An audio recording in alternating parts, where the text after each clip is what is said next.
as to how I changed from an evolutionist to a creationist. It's a very difficult story for me to tell, and I always tell it very reluctantly. So if I stammer here in the beginning a little bit, you must excuse me as I get over it. I don't like digging it all up again. But there are occasions when it is important to show people how God has led in one's life. And so I have to start the story with the very beginning. And maybe then from the background we can see why things happened as they happened. It is a strange story. Some of you might think that parts of it are incomprehensible or may even seem too strange to be true. But it did happen, and it is a fact that it happened like that, and I cannot take it away, so I will tell it as it happened, at least what I remember of it. I was born in a family where my mother was a very staunch, solid Lutheran. She was very faithful in her religion. And my father was a Roman Catholic, and he was very faithful in his religion as well. In those days, it was before the days of Vatican II, and Protestants that were not Catholics were considered to be lost according to Roman Catholic doctrine. But in marriages between Protestants and Catholics, it was essential that the Catholic counterpart in that marriage was to promise that the children would be raised Catholic. And my mother accepted that, and she knew that I would be raised Catholic, and I was raised Catholic. And there was never any argument about religion in our house. My father and my mother respected each other. My father had a couple of problems with the church at one stage because of this marriage, but they overcame them, and then no problem concerning religion ever cropped up in our house. And when I was still quite young, I was about 8 or 7 years old, my mother became ill, and she was diagnosed as having cancer. And they actually gave her a relatively short time to live. They said she would have about 3 to 4 months to live. But she was a very tough lady, and she managed to stretch that to about 4 years. She died when I was 12 years old.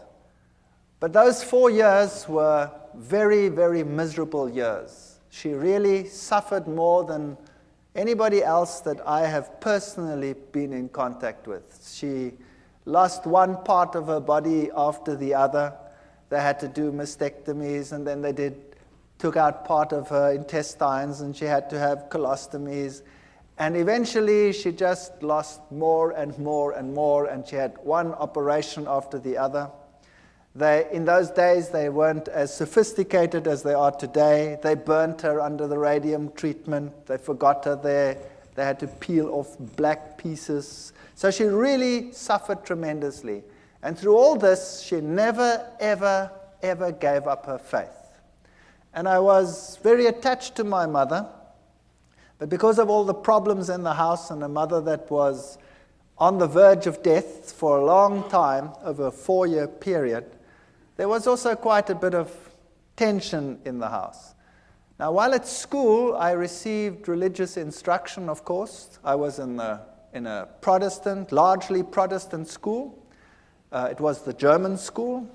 And I received religious instruction separately. The Catholics went to the nun, and she gave religious instructions. Now, I have met some very nice nuns in my life. And I've met nuns that are really gentle and soft people and are very nice to everyone around them. But this particular one, where I received religious instruction, was a very hard person, according to my youthful experience that I had at that time. And she would constantly tell me that it was such a sad thing that my mother, who being Protestant, would not see the kingdom of heaven, but that she would roast in hell forever and ever. And I resented this very much because I was very fond of my mother, particularly since she had such suffering in her life. And this carried on for about 3 years, 4 years, while my mother was sick. And the more it carried on, the more rebellious I became about the teachings that I was confronted with. I used to attend church very regularly. I had to go to church every Sunday with my father. I went through all the things like communion and all the things that Catholics do. And I became so resentful in the end that I used to be incredibly cheeky in the religious instruction class. And I was then thrown out of the class and told that I was to sit outside in the courtyard. And then for a few years I had living hell in that school because the headmaster was somehow in cahoots with all of this. And whenever he spotted me, he used to thrash me. And I used to take this quite well. I can be quite arrogant, or I used to be very arrogant. Maybe not quite so much anymore, but if you bonks me on the bean, maybe the old man will surface. I don't know. I fight against him all the time. And he used to thrash me, and I remember distinctly I used to bend down, and he used to hit me once, 2, 3 times, and I used to ask him, "Are you finished yet, or is your arm lame? What's the matter with you?" And he used to get so angry that he used to really whack me, and when he got to 6, then I'd say, "One more, please, because then I can take you to court. You're only allowed to hit me 6 times. That's the law." So I wasn't very popular. But the point arose where I was sitting in the class one day, in the religious instruction class again, and this lady, this nun, told me again that people who were like we were, and particularly my mother, would go to hell forever and ever. And I got so angry, I took the catechism book and I tore it and I threw it at her feet, and I told her in not too kind a language, even for that age, what she could do with her God. And I was thrown out from that day on a permanent basis, and I had to sit outside in the courtyard, whether it rained or whether the sun shone. And my life in that school was absolute misery. I never told my parents. Nobody ever knew what was happening. There was another teacher as well who used to call me to the front. Before the class even started, "Would you please come to the front?" And I'd go and stand in the front, and he'd hit me left, right, and threw me out. So I was being thrown out of 2 sessions on a regular basis, and I became an impossible child. I used to sit up in the trees when they come and look for me, the teachers, and I'd have these pine cones, and I used to throw them. Oh boy, those were the days. In any case, my mother finally didn't make it when I was 12 years old, and she died. And then from that time onwards, my home life totally disintegrated. My father married another lady who was a typical stepmother, sort of a fairy tale stepmother. She wouldn't have me around at all, and I was probably impossible, I will admit that. So I was carted off to hostels, and I wasn't allowed to then attend school either anymore. I was supposed to leave school and go into a trade. And that's when I woke up and I decided, no ways, and I don't want to do this. So I managed to persuade some relatives, and I went to another school. And I went through my school life, and I did all right, not too hot, but not too bad either. And then I went to the military, and then finally to the university. But from the age of 12, I never trusted or believed in God at all anymore. As far as I was concerned, if he did exist, he was a dragon, and I wanted nothing to do with him. And when I came to university, there I studied science and I studied zoology, and I thought this was the greatest thing since sliced bread. And there I found out about the whole evolution theory, and I was at a university that was the bastion of evolution. Evolution was dished up for all meals. Every class had an evolutionary basis. And it's amazing because it started off as a religious university, and it has a big theology school, and yet the science faculty was incredibly secular, and in terms of its teachings, very, very evolutionary. They had some very important names in the listings of their professors, Robert Broom and people like that who had worked with the Taung skull, the human so-called ancestor, and our museums were full of these people, and I really got into the evolution theory, and I thought this was the answer to all the problems. While at the university, I had a roommate. I was in the hostel there, and my roommate was a very nice guy, but he was very new age, even for that time. That's a long time ago. So the word New Age wasn't even known at that time.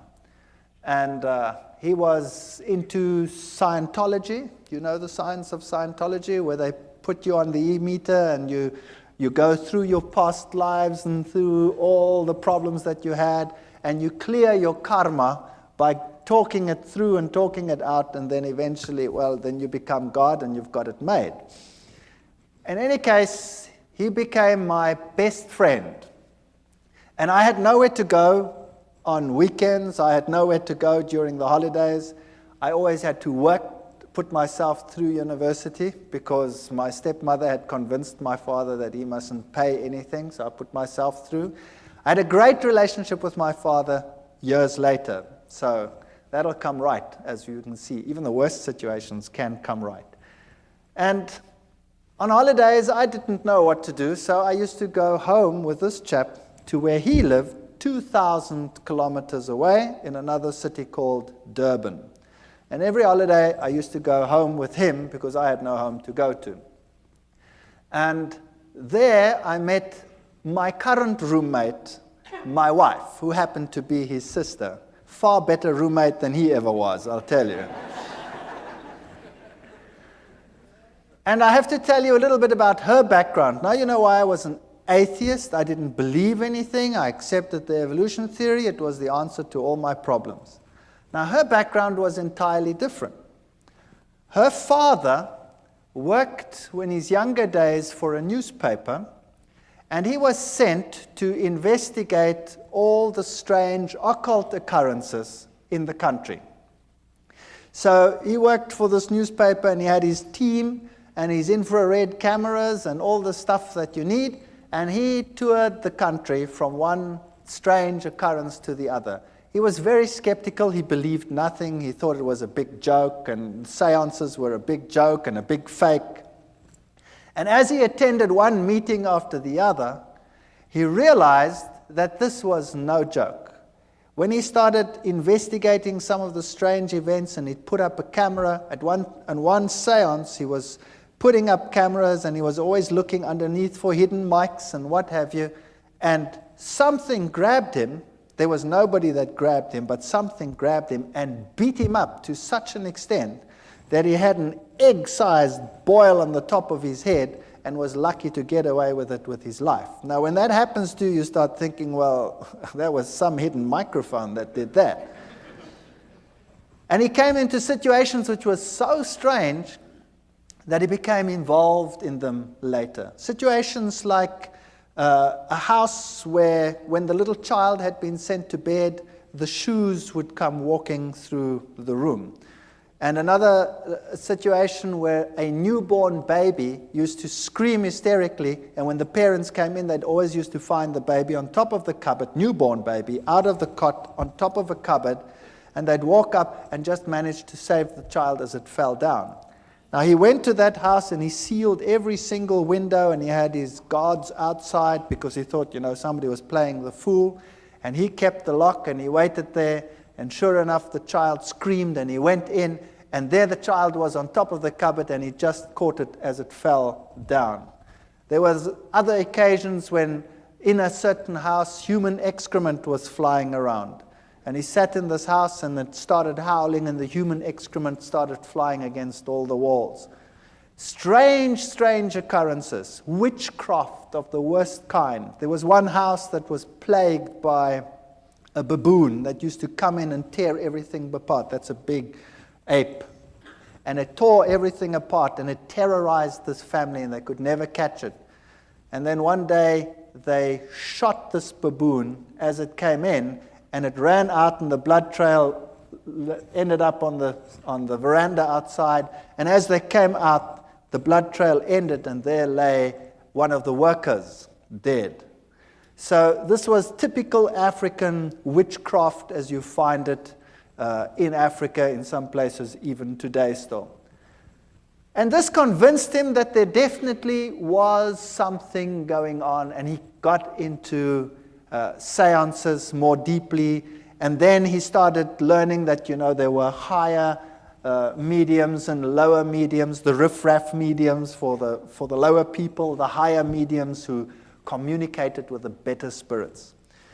And this is how he became involved in this type of thing, and then eventually he moved into the New Age sort of movement and became very high up in this sort of agenda. He wrote books on it, and he was very well received in those circles. Later in life, my wife's parents got divorced, and he married a lady who was also very, very high up in the New Age movement.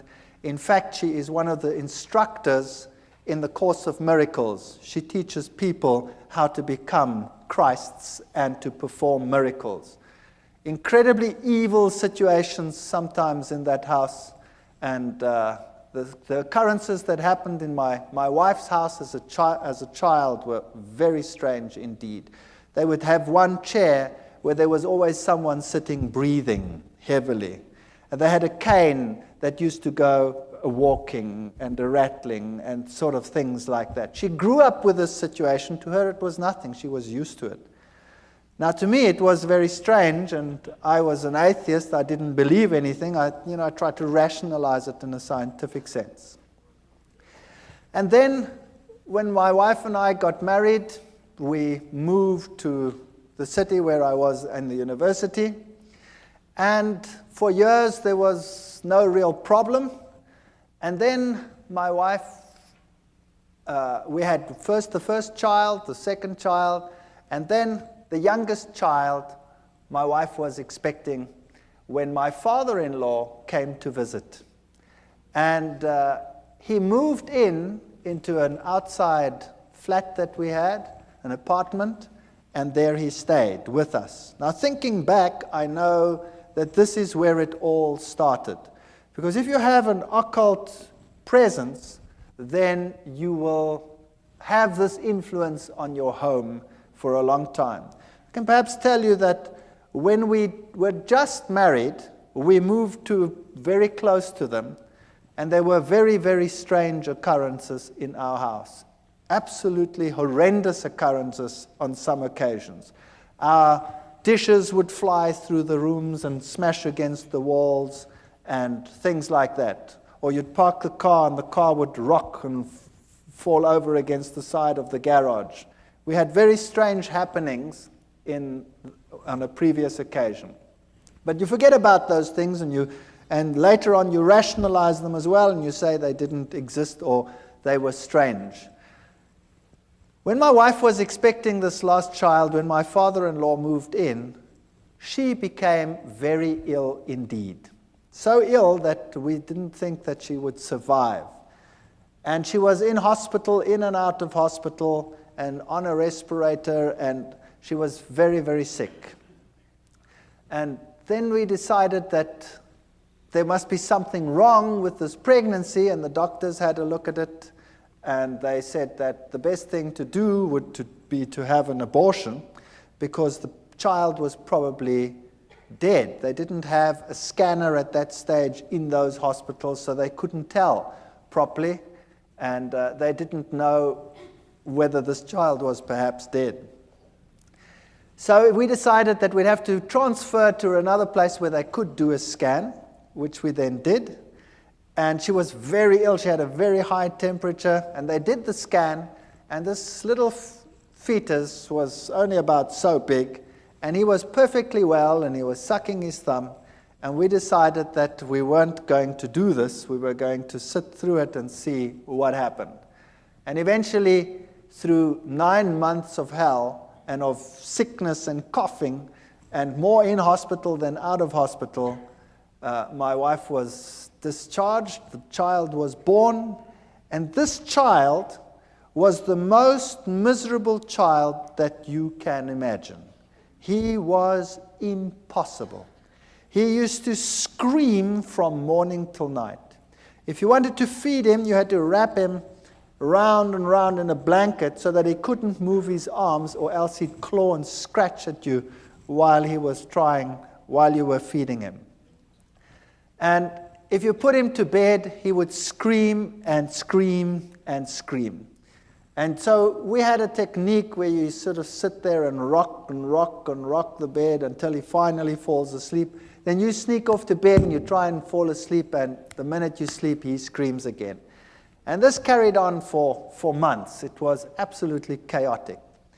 And nothing you could do could console this child. My wife was a wreck. I was a wreck. We were all totally destroyed.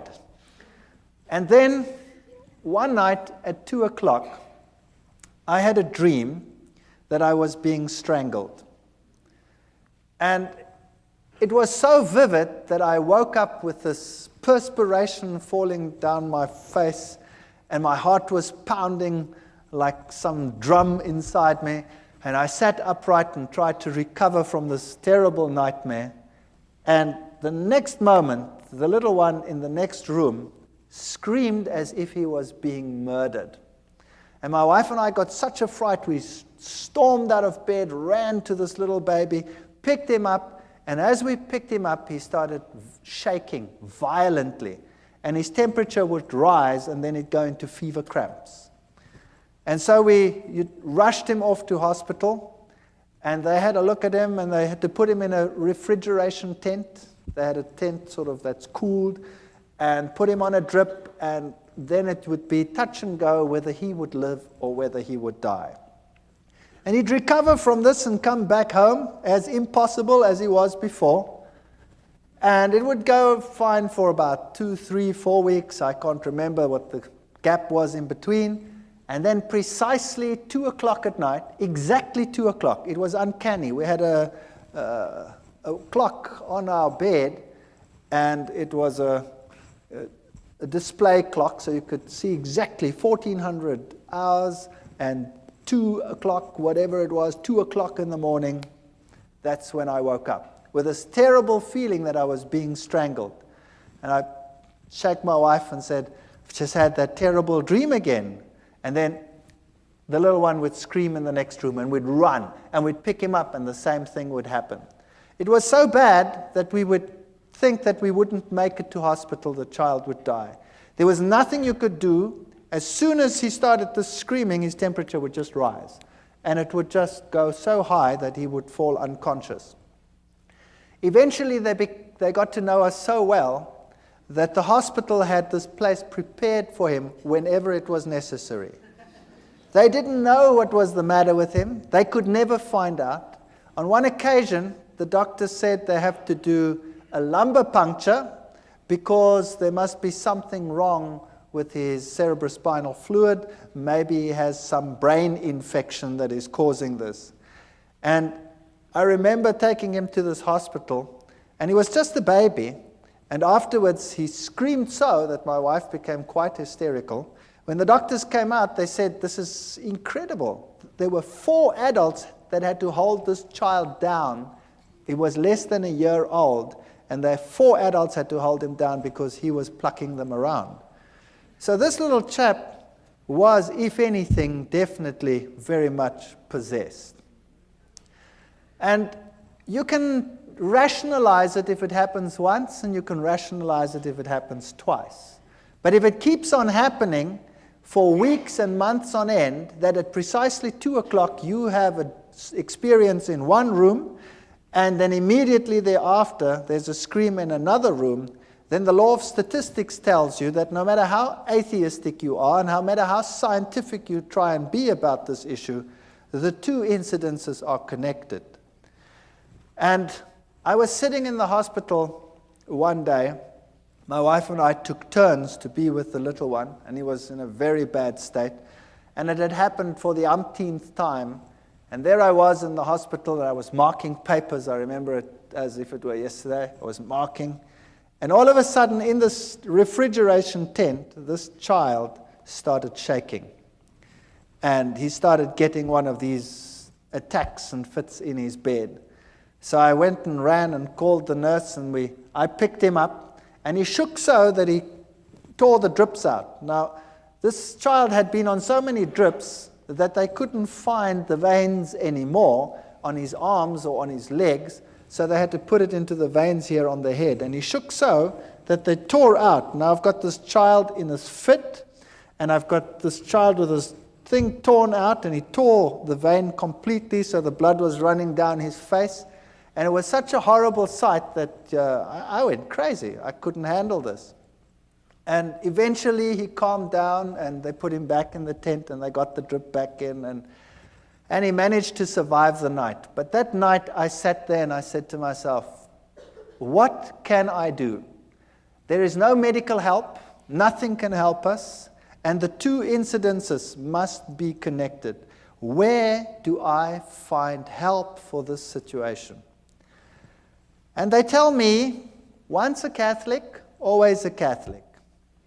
And as I was sitting there that night in that hospital, mulling over these things, the images of the Catholic Church and its power over demons, and the film The Exorcist was just in circuit. And I thought to myself, perhaps I can go back to my old church and ask them to help me. So I made a resolution that I would do that because I had no other way out. And the next day I went to the Catholic Church, and the Catholic priest was sitting in his room, and I remember this as well too. He had the glass there, and there was a brandy bottle there, and he wasn't too sober. And I went up to him and I said to him, I'm a Roman Catholic, but I don't come to church, and I have a problem. And he said, well, what is your problem? He was very nice. And I said to him, well, I'm an atheist and I'm a scientist. I don't want to talk about this thing like it. And I sort of ummed and ahed, and I said, well, I have a problem at home. He says, well, what kind of problem? I said, well, it's a problem concerning strange happenings in my home. And he says, oh, no.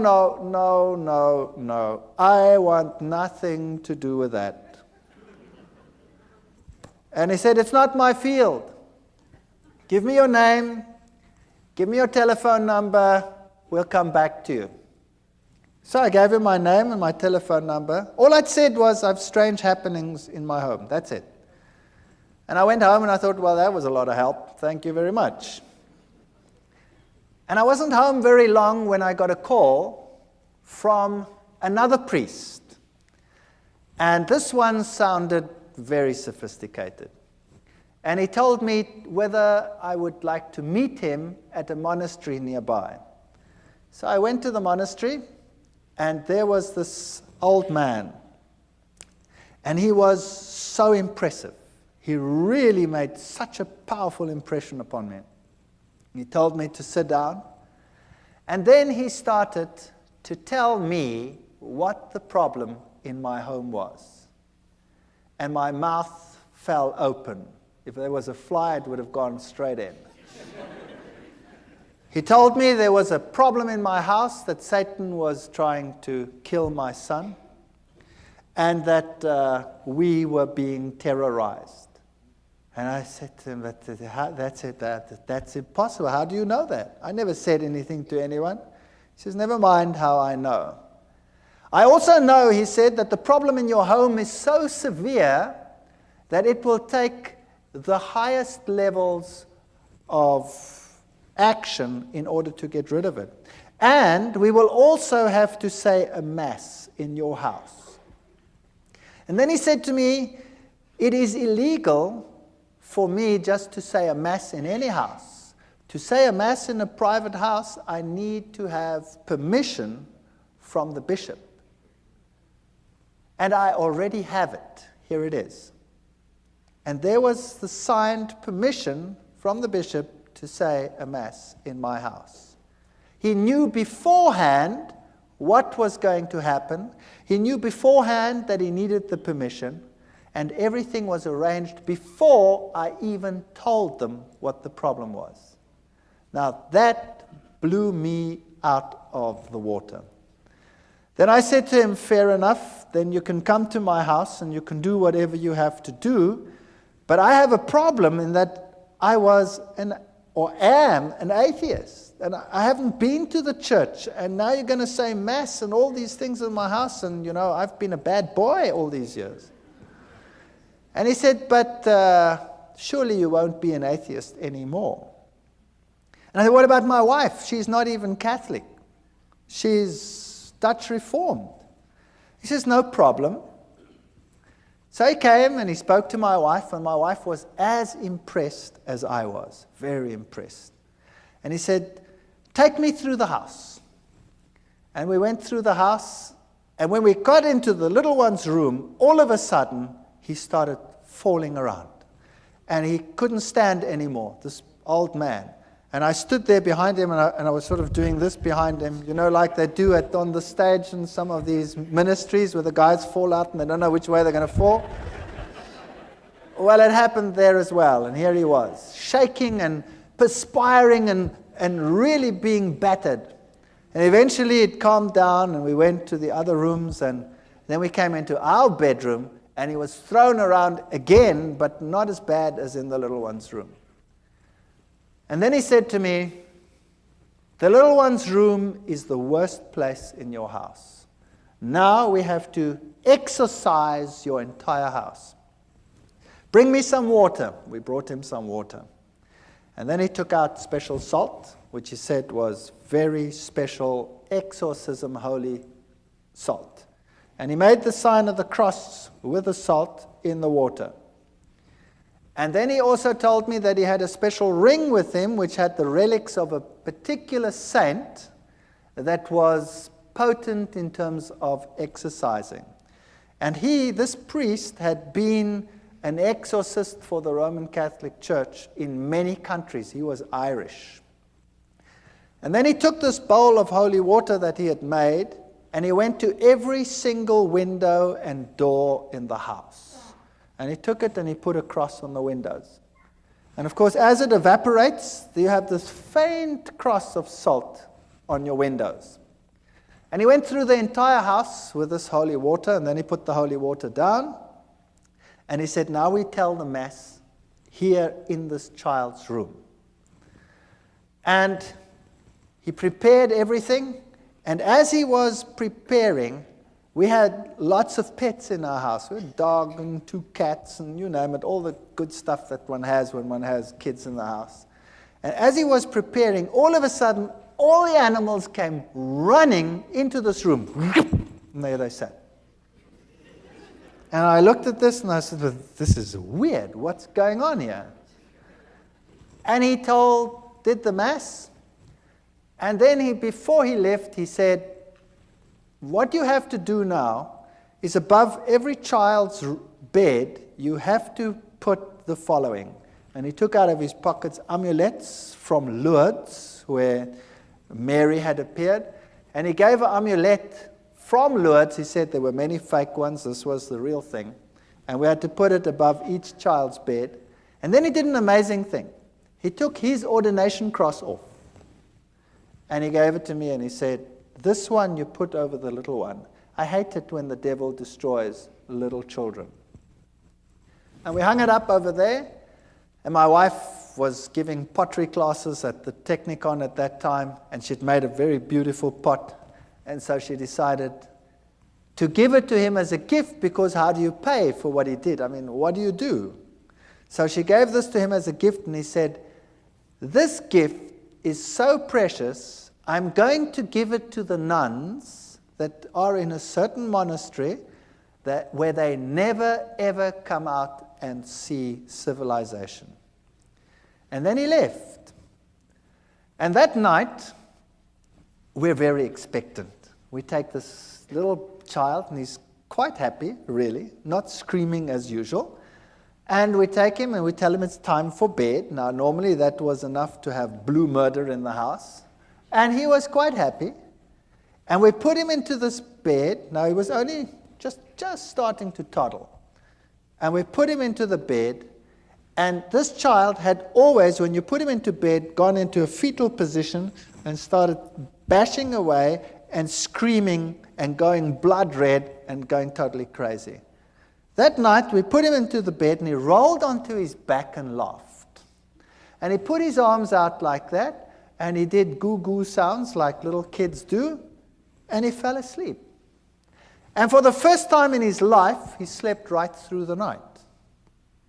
And the next night, he slept right through the night. And the next night, and the next night, and the next night, and the next week, and the next month. And here was I, the hard-nosed atheist scientist who knows it all, and here was peace and quiet in my house. And then I realized that I do not know it all at all. And I said to myself, now what am I going to do? Here is a major problem in my house, and the church solves the problem. Now, am I going to ignore it? Or am I going to say, there is a God, and I have a responsibility towards this God? And I wrestled with this for a number of months. I really wrestled with it, and my wife wrestled with it. And then I said, well, I have no choice. I have to go back to the church. Fortunately, my oldest son was at the point where he has to go to communion classes, so that gave me an alibi to go to church. So I went to church, and this one or two students, it's a small university town, still say, what are you doing here? I said, well, my son has to go to communion, you see. And I started going to church, and I became quite involved in the church again. Every Sunday, faithfully, everybody went to church. And my wife started saying that this is the way to go. She also wants to go to church, but she didn't get herself quite that far yet.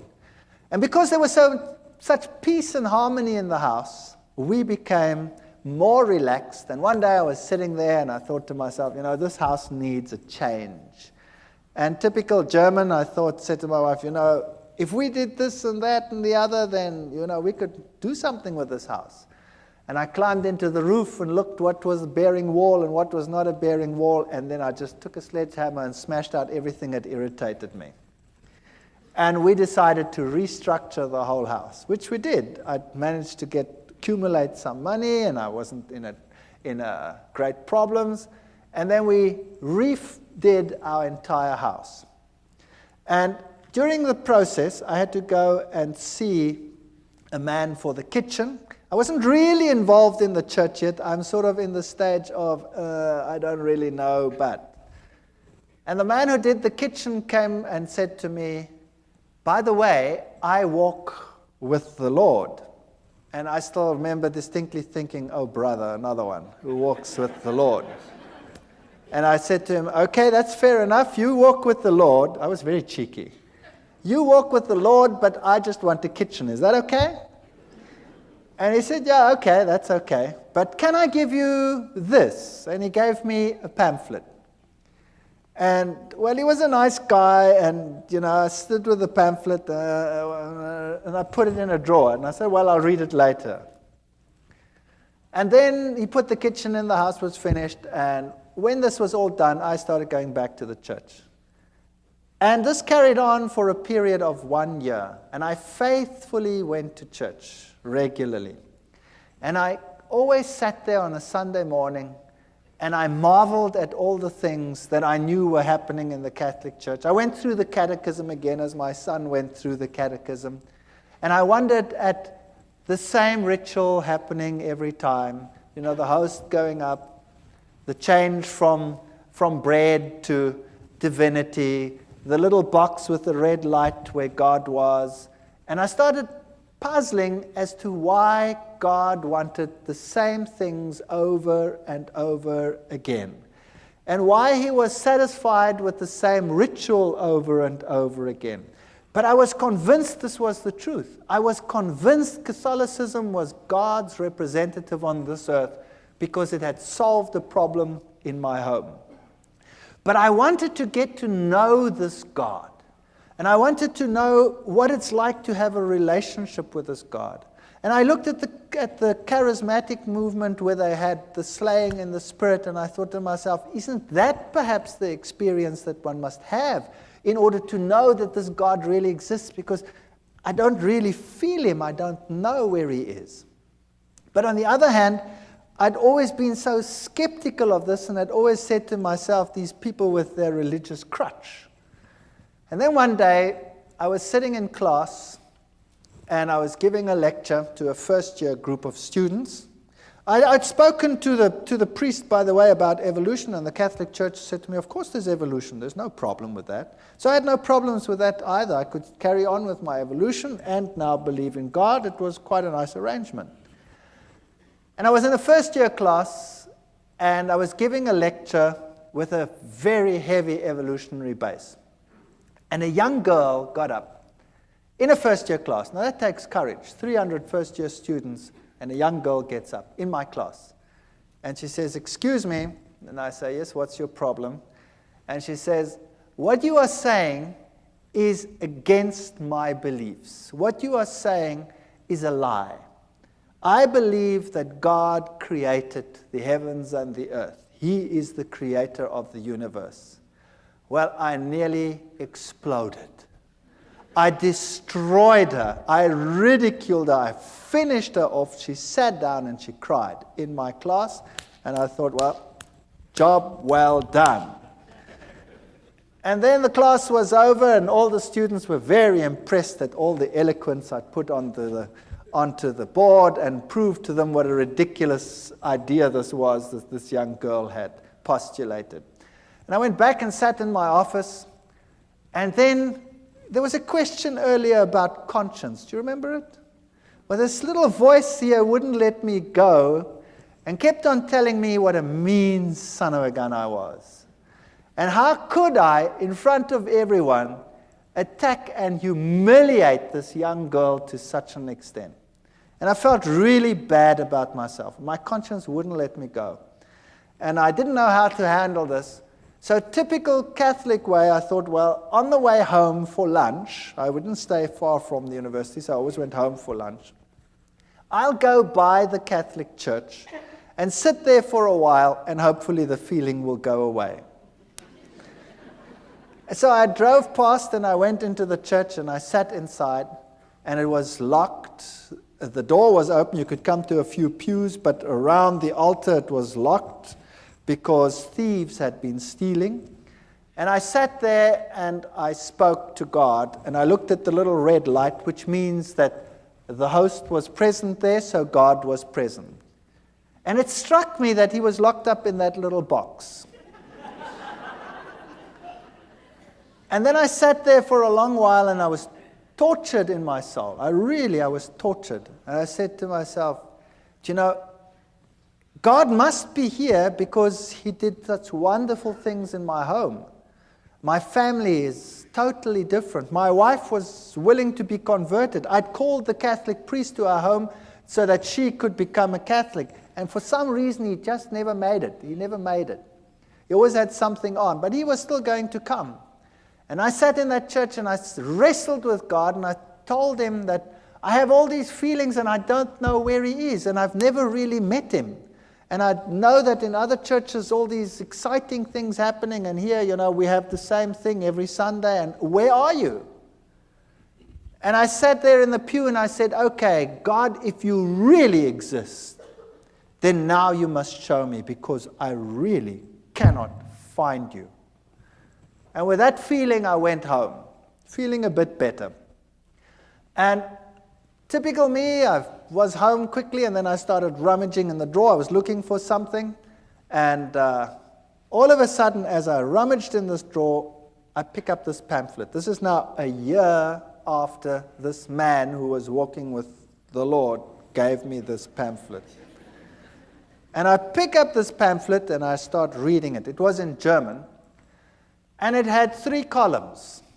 It had the law of God on the one column, and it had the law according to the Catholic Church, and it had the law according to the Lutheran Church.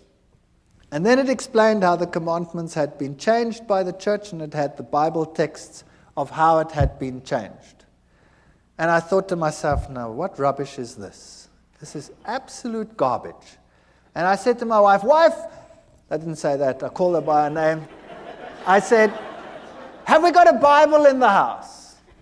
And she said, no, I don't think so. I don't think there's a Bible. I said, surely there must be a Bible in the house. We've been going for church for almost a year now, and there's no Bible in the house.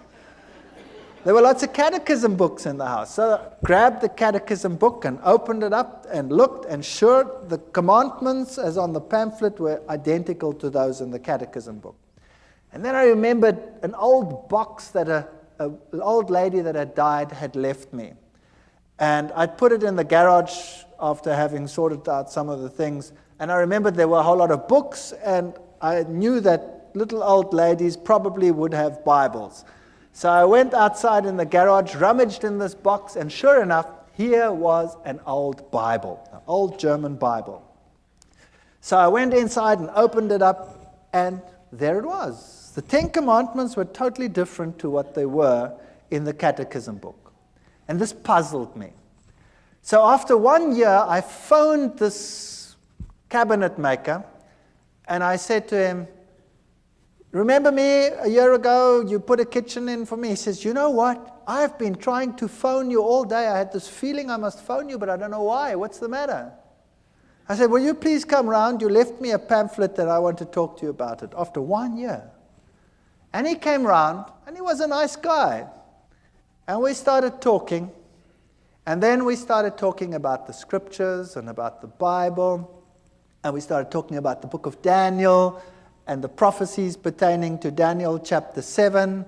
And I went through it with him, and we wrote, and we worked till about 3 o'clock in the morning.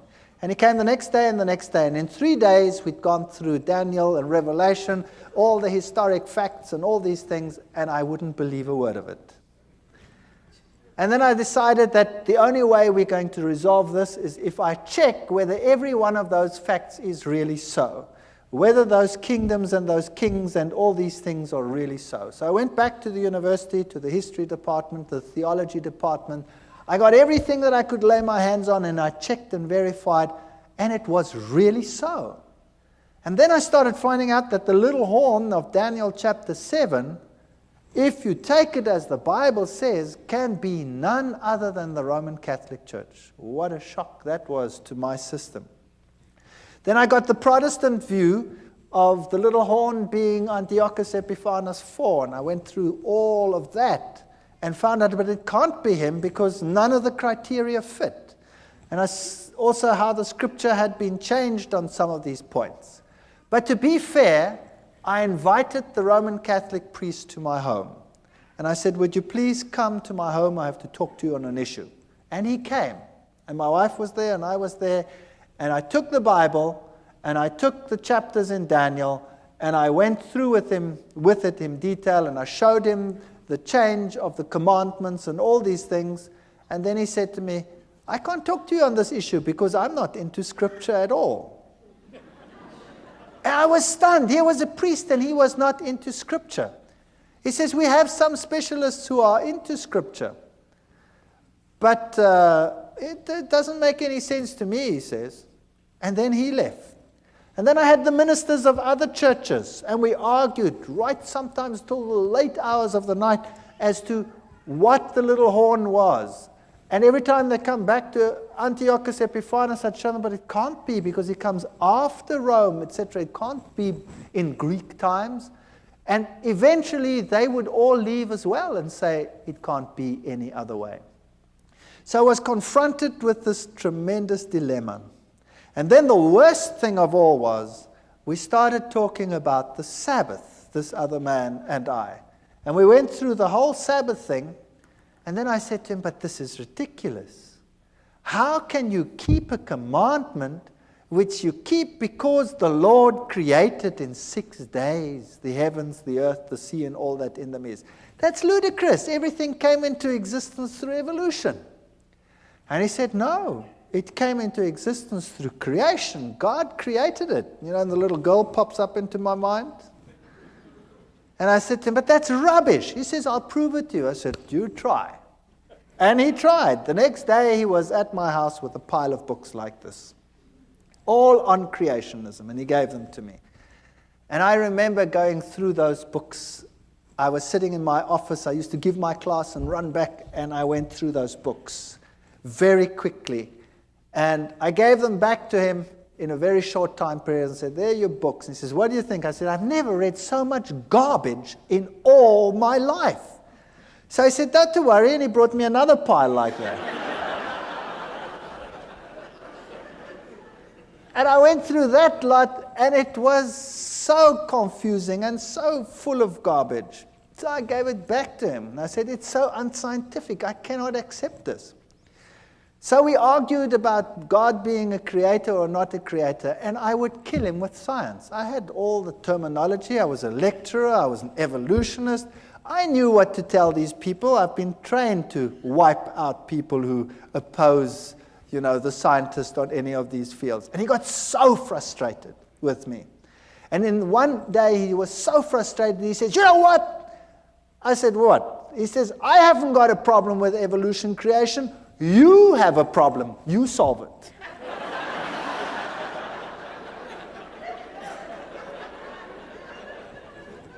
So there the ball was in my court. In the meantime, things were happening again in my house. The little one would again become miserable every time it was time for bedtime. He again became grouchy and screaming and what have you. And we also noticed that whenever we had a moment of peace, my wife and I, we studied the scriptures like, I cannot tell you how we studied it. I finished a Bible. In 2 months I had to throw it away. It was finished. It fell apart. And my wife was studying. And she had tremendous problems with the Sabbath idea. It made no sense. It was so stupid. And nobody at work knew what was happening with me. And one day I came to work, and the secretary in the department came up to me and said, I've got something for you to read. And she handed me a pile about so thick of documents. And when I looked at them in a spare moment, I saw that it was a long piece of writing against the Sabbath. And it was written against Seventh-day Adventists. And this stunned me because nobody at work knew what was happening with me. I mean, a scientist would never admit, that he's now talking about and thinking about religion. That was ridiculous. My colleagues were all atheists. And I took this and I thought to myself, no, what am I going to do with this? I haven't got time with this. I'm wrestling with evolution. So I gave it to my wife. And I said, here's fodder. You go through this. Maybe there's a way out of all this. And she meticulously went through every statement. It was really a thick, thick thing written against it. And while I was wrestling with evolution, she was wrestling with that. And then one day she said to me, I've been through every single statement they have. And every single one, I've put it next to the Bible. And every time, this is the word of man, and the Bible has something else to say. So this document here has now convinced me that the Sabbath must be right. That was something. So a document written against the Sabbath proved to her that the Sabbath was actually very important and right. But I still had a problem, a major problem. I couldn't accept it because I'm not going to keep a day for creation that took 6 billion years, let alone 6 days. And the ball was in my court, and at that stage, everything started going wrong again in my house. And when we picked up the Bible, the little one would go hysterical. Whenever we had a spare moment, he would go hysterical. And eventually, he took a bottle of wine, we'd been drinking wine, and he smashed it. I wasn't in the room at the time, but I just heard the glass breaking. And then we came out, and he was walking all over the glass. And his feet were cut to shreds. His big toe was almost severed. So back to hospital. They sewed the toe back on, and it was a nightmare from then onwards in our house. And I was wrestling with the Sabbath issue. And I stood in the library one day. We had the biggest evolution-based library in the Southern Hemisphere at that university. And I said to myself, there must be a solution. And I said in my mind, God, if there is something wrong with this theory of evolution, then I haven't found it yet, then you must show me, because nobody else can show me. And I went into this library, took out a book, and as I walked out the door, a colleague stopped me and he said, hold it, there's another book you must take, which is the same book as that one, but the new edition, it's on the back shelf. Very strange. So I went to the back and I took that edition as well. I took them both and I went to my office. And then I started reading. But I started reading them both at the same time. And then as I looked at the one, the old edition would say that there is a major problem with the cetaceans, with the whales, because they appear suddenly in the fossil record fully formed. And there is no evidence that the one gave rise to the other.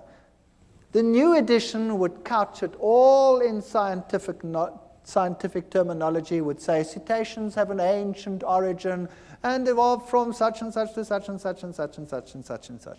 And I went through them, one model after the other, and the old one would admit to the problem, the new one would never admit to the problem. And that's when I started thinking, wait, there's something wrong here. There's something fishy here. And whenever I went into the library, it was if some miracle would happen. I would take out something, and the very next thing I would take would be exactly the opposite on the same issue. And very quickly, I had a big pile. And then I was giving classes at that time in genetics, and I started thinking about this. And then I started working out this genetic thing, and much as like we did over here. And I started thinking about what are the problems. Let me now objectively, just for once, sit down and think, what are the problems?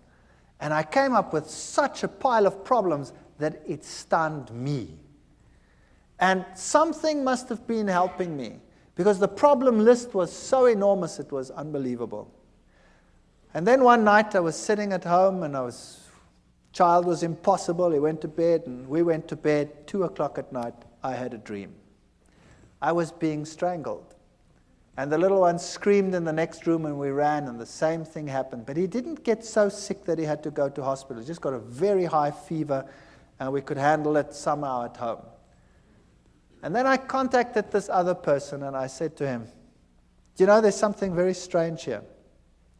I know that from the scriptures, the system, the Roman Catholic system, cannot be God's system. And yet, we had this problem, and I didn't want to tell him about it. And then in the end, I half told him about it, but not completely. And he said, don't worry, we'll pray. And it stopped. And then a week later, it happened again at 2 o'clock. And what had happened, unbeknown to me, he had gotten a number of people together and told them to pray at 2 o'clock every night. Get up. And they set their alarms judiciously and got up at 2 o'clock and prayed for a family they didn't even know. And there was total quiet in which we could really study our Bibles in peace and quiet. And then one night, one of the ladies had decided that, it was quiet. Why must she get up? And she didn't get up. And it happened. Now, thinking back on it, God doesn't need the prayer of that one little individual. But there were lessons in it that would later be important to me. That God wants unity amongst His people, and everybody must stand together on an issue. So it was a lesson for them as well as a lesson for us. And then it came to the point where I knew that I cannot sit on the fence forever. Either this is the truth, and I'd studied it and I'd verified it. I'd had lecturers talk with me on the Greek meaning of this and the Hebrew meaning of that. I verified the historic facts. I'd looked at the prophecies. There was no other way in which it made any logical sense whatsoever. I'd studied what the other churches had said. It didn't make sense. And I knew a decision would have to be made. There was no way out. And I decided I was going to do it. I was going to make the decision. No matter how ostracized and how weird this church was to me, the first time my wife saw Adventists, she burst into tears. They ate so strange. They were so different to what we were like. I remember the man said to me, "Don't you want to come to one of our services?" And I said, "That's Sunday. That's my day off. I walk around in jeans and a T-shirt and slops.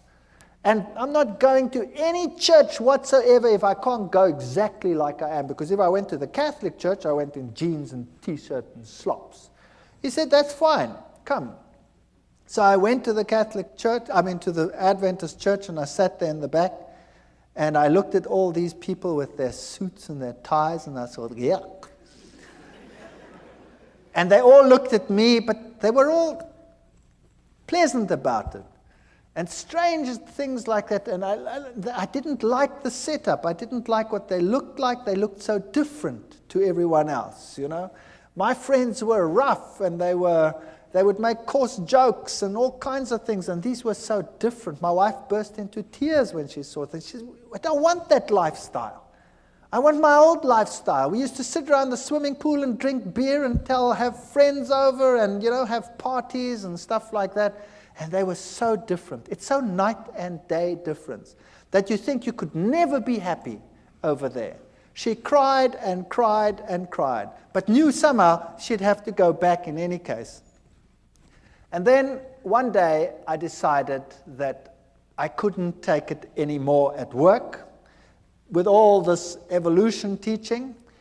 And another strange thing happened. I was asked by the then head of the department to lead an evolution discussion group with the postgraduate students about 2 weeks later. Everybody gets a turn, but mine wasn't for months.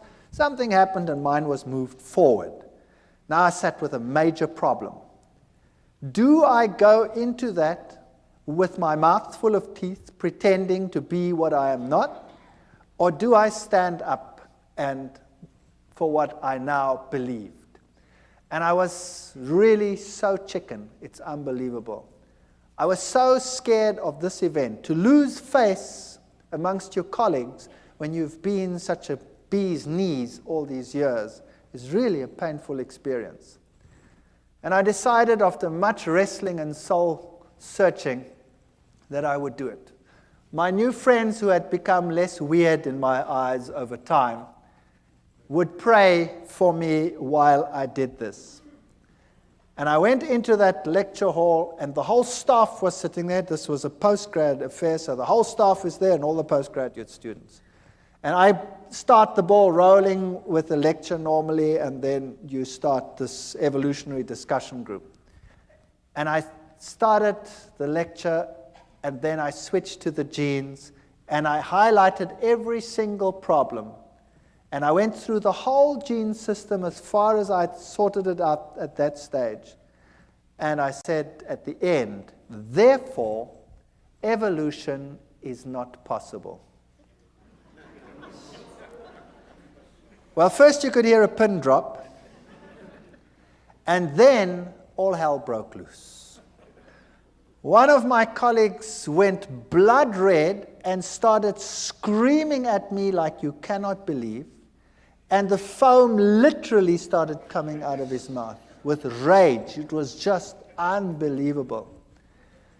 And then one of the students, a girl, it's interesting how these things happen, a young student, a girl, an honor student, she got up and she said, "I want to say something." And she looked at all the lecturers and she said, "When I came to this university, I believed in God. I had a good life, I had a good relationship with God, And now I believe nothing anymore. I've lost my faith. My life is falling apart. And you have robbed me of my faith. And now Dr. Veith is giving this lecture and showed me now that you had been misleading me. Can you imagine what happened in that department? That was the end. My life was not worth 1 cent in terms of my scientific credibility. I was finished. When I walked down the passage, my colleagues would turn around and walk the other way. And I decided there and then that it was impossible for me. Then we had a meeting, a special meeting where they decided that the basis of all teaching must be evolution. And of course, I couldn't go along with that. So I decided I would resign. So I resigned. And the head of the department said, you can't just do this. I mean, I had a lot of students, and I was quite popular amongst the students. And I had most of the postgraduate students were under my supervision. And then the rector of the university called me in. And the rector said I must come to him. And I thought to myself, wow, now I must go to the rector. What do? I've got nothing decent to wear. I've never possessed a suit in my life. I bought a suit to go and see the rector. Can you believe that? And when I put on this stupid suit to go and visit the rector, something struck me between the eyes like a hammer blow. It's just a personal thing for me. I thought to myself, now look what you're doing, you idiot. You go and put on a suit to go and speak to a man, but when you go to visit God, you go in jeans and a t-shirt.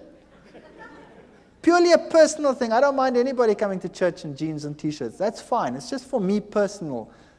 And that bugged me. And then I went to the rector's office, and I sat there opposite the rector, and we started talking. And he talked with me for 1 hour. And it was very difficult for the university to get rid of me because I had all these students. And we started talking, and then eventually he said, what if you decided that you do not rock the boat anymore? Then, we could give you something better. Well, that would be a professorship. I was a pretty young guy. I would just about be the youngest professor in the university. And I looked at him and I said to him, the price is too high. And I will leave in any case. And then he says, that's very interesting. By the way, who do you think has the truth? And there I sat, my mouth full of teeth. Do I admit that I believe that some little sect that everybody detests has the truth? And do I say this to a man who has this high position in this university and in the government at large? And I said to him, religion, Christ, churches, whatever. I can't even remember what I said. And he said to me, no, that's not what I want to know. I want to know from you, who do you say has the truth? We went through the same ritual again. And he stopped me and he says, no, I don't want to know that. I want to know from you, who do you think has the truth? And I started off with this again, and in the back of my mind, I heard this terrible cock crowing. 3 times, I thought, oh.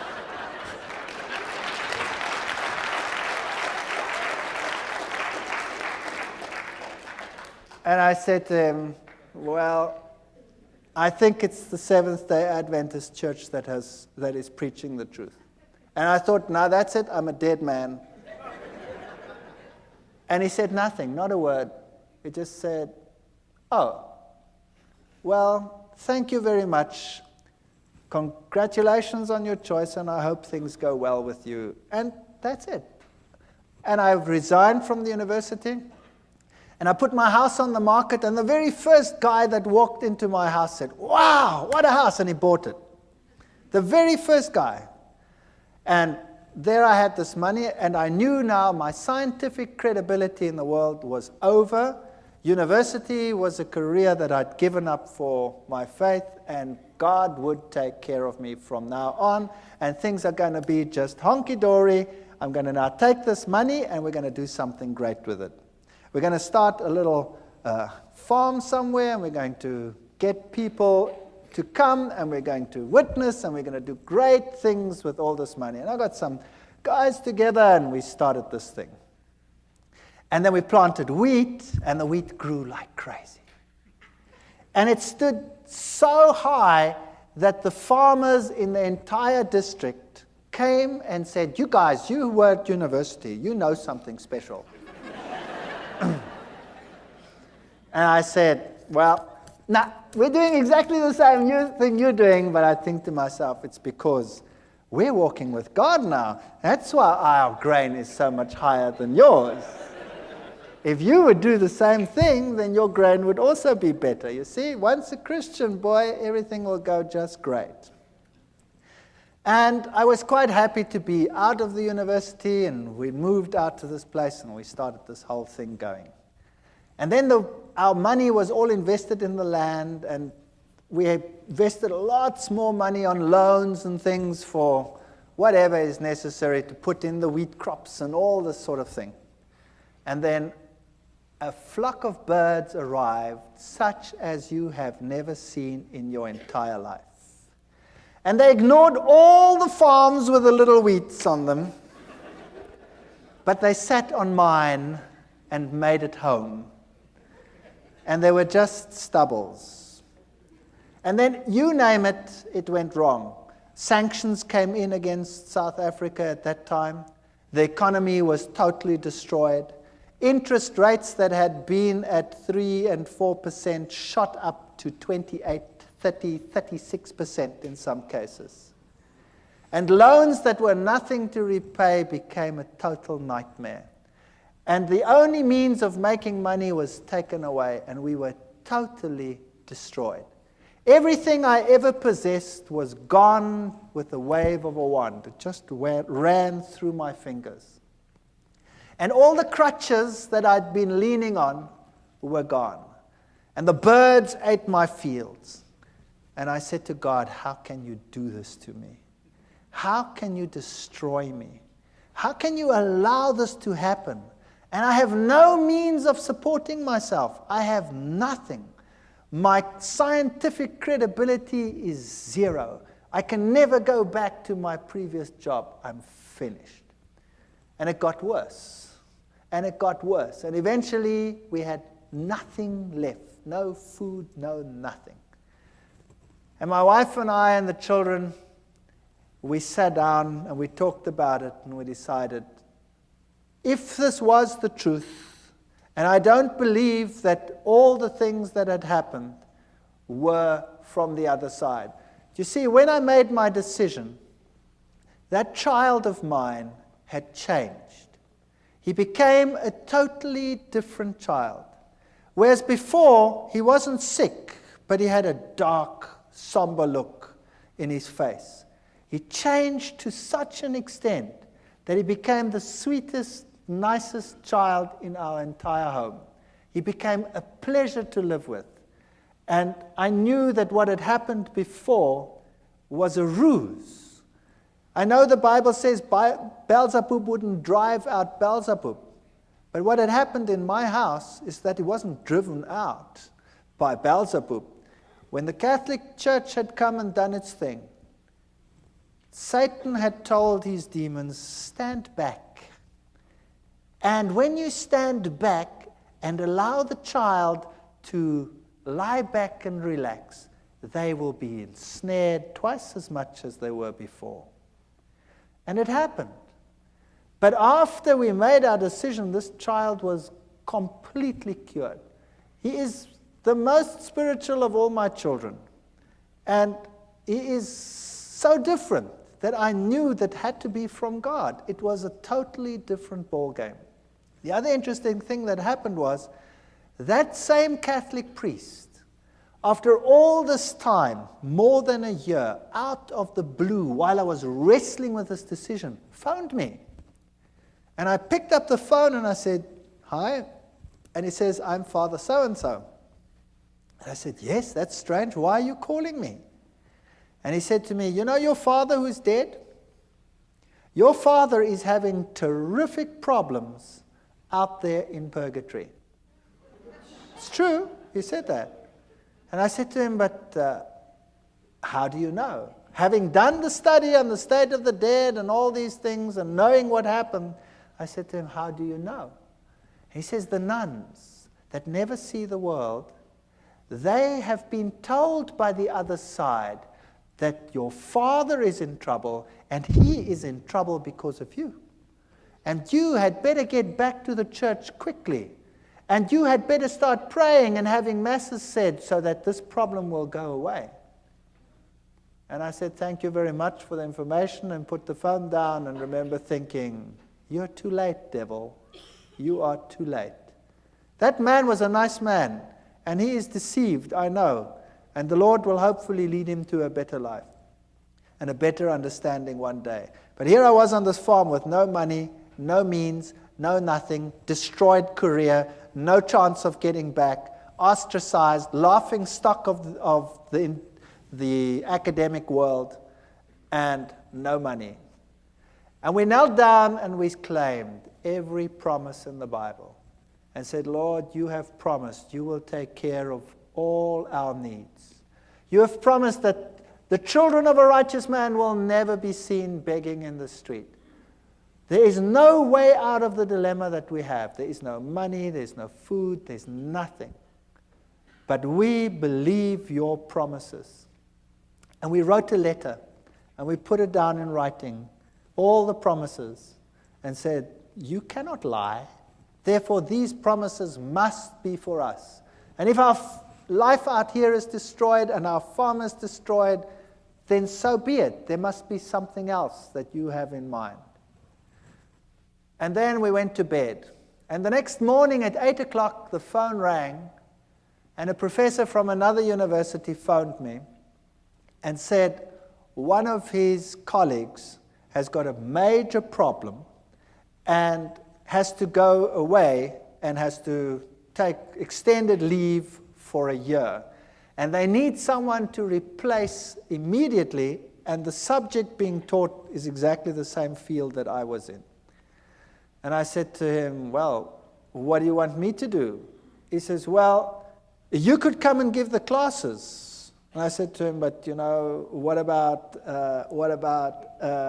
He says, "Never mind, as long as you stick with science, and who cares, it doesn't matter. You come and would you do that for us? We're in a jam and we need someone and we know that you're available." And I said, "Well, that would be great. Thank you very much. When do I start?" And he says, "Well, we'd have to get it through the committees and probably in 3 months' time." And I said, "Okay, thank you very much." Put the phone down and said, "Nice try, God, but in 3 months' time, I'm dead meat. I've got nothing to eat." And I was so depressed.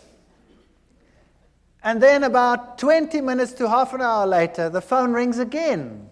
And it's the same man. And he says to me, "Something strange just happened." I said, "What happened?" He said, "I went to the rector's office to have him sign this thing so we can start the ball rolling. And the rector says, I have no time. I have no time for committees to call them together to get the process rolling. What is it you want?" And I explained to him what I want, that I have to replace it. And he said, "Come here, I'll sign it." And he signed it and he said, "Appoint the man. He can come tomorrow if he has to." So I said, "Wow. So when do I start?" It was Thursday. And then he said, "Monday. You start Monday." I said, "I start Monday?" And I was in another little town, and I had a farm, and there were cows. I was bankrupt, and who was going to take care of these stupid cows on the farm? And 10,000 problems to be solved in one weekend. Impossible. And I put the phone down, and I said to my wife, "I've got a university job. Only for a year, probably, but it's okay. We've got something to go to. I start Monday, but who's going to take care of the rest?" So we prayed, and we said, "Lord, You have one solution. Surely you, knowing everything, must have the other solutions. And we had hardly finished when there was a knock on the door and a young couple arrived. And this young couple said that they were farmers in another country to the north of South Africa. And they were Seventh-day Adventists. And they had been working for another farmer, and he had told them if they are not prepared to work on the Sabbath, they must go, and he'd kicked them off the farm. So he had lost his job because he kept the Sabbath. And he said to me, I've got nowhere to live, I've got nowhere to stay. I said, would you like to live on this farm? And he said, sure. And I said, I can't pay you anything. He says, that's okay. You don't have to pay me anything. Can I live here? I said, sure, you can live here. And whatever you sell from the milk, you can keep that for yourself. And I thought I would pay the interest of all the loans that I have with my salary. And it was solved within 24 hours. There was a man on the farm who wanted to live there for nothing and take care of the farm and live off the proceeds. And I had a job at the university. And I went to this university and I started teaching. And for the first few weeks, of course, I had no salary, no money. Also, another miracle within that same period, I got a house in the middle of a month, and I didn't have to pay till the end of the month. My kids went to school, and they got clothing, school clothes. They wear uniforms in my country. All the clothes, all the sizes, we'll put it on the bill at the end of the month. But I had not 1 cent to even buy a little bit of food to carry on. And then I got into the car, and I don't tell people that I'm in financial trouble. I got into the car, and I was driving around, and we'd been driving. The last bit of gas was just about going. And my daughter says, what's this here? And she picks up 150 rand. That then was the equivalent of about $150 in the back. She says, it's lying on the floor. And the next week there were another 150. I don't know how it got into the car, but it kept us going until my first salary check arrived. Now I can tell you, this is the real truth. There were times when we had very hard times, when we had virtually no money. All my money went into interest payments. And there were times when we really ran out and had no food whatsoever. And I remember one day sitting around a table with no food, praying to the Lord and thanking Him for what we were about to receive. And this is the truth. When there was a ring on the door, and we went outside and there was no one, but there was a basket full of food on the floor. And this is a fact. I want to tell you something, that if you know the living God, your road might not be a rose garden. You might not have the best of everything you need, but your water and your bread will be sure, and He will take care of you. While I was at that university, I was only teaching for 3 months when riots broke out within the university. There was such chaos in my country. There were riots everywhere. The rector ordered postponement of the exams. And then it didn't fit the timetable. Somehow it didn't fit. And one day I had to write earlier. And all my exams were on that day. And this head of department called me in then, and I said to him, what must I do now? I've finished here. I've done everything that I must do. And for 6 weeks, there's nothing going on, just riots on this campus, no exams. I've got no exams coming. What must I do? He says, go away, go to the moon for all I care, and come back in 6 weeks. And in the meantime, somebody had arranged for me to go away for 6 weeks to the United States and to other places to look at all the petrified forests and things in the world. And I'd said to him, forget it, it's impossible. I've just started. I can't go and tell the man I want to go away for 6 weeks. And there were the 6 weeks. And I could go on the study tour. You saw many of the slides here. I could tell you one story after the other. I could keep you busy all night. I want to tell you that the Lord intervened with such power in our lives. And as we went through life again, back at the university, they started respecting me for the science that I was doing. And eventually I was given a permanent position. And eventually I started right at the bottom again. I was senior lecturer, here I was just a lecturer. And eventually I became a lecturer, and then a professor and head of department, in spite of what I believe, in spite of what I say. So if you think that God cannot take care of you, I want to tell you, He can do anything. I am in a secular university. I'm a professor and head of a zoology department in a secular university. I teach and preach creationism, which is impossible in terms of human imagination. And in spite of it, I have that position. Never be afraid to stand up for the Lord and for His truth. If you are genuine, God will take care of all your needs. I don't know whether it will be forever. Sooner or later, someone will close the tap. But it doesn't matter. The Lord will have something else. And He is offering the same to every single one of you. Take a step for what is right. Do what is right. And the Lord will fulfill every one of His promises. Thank you.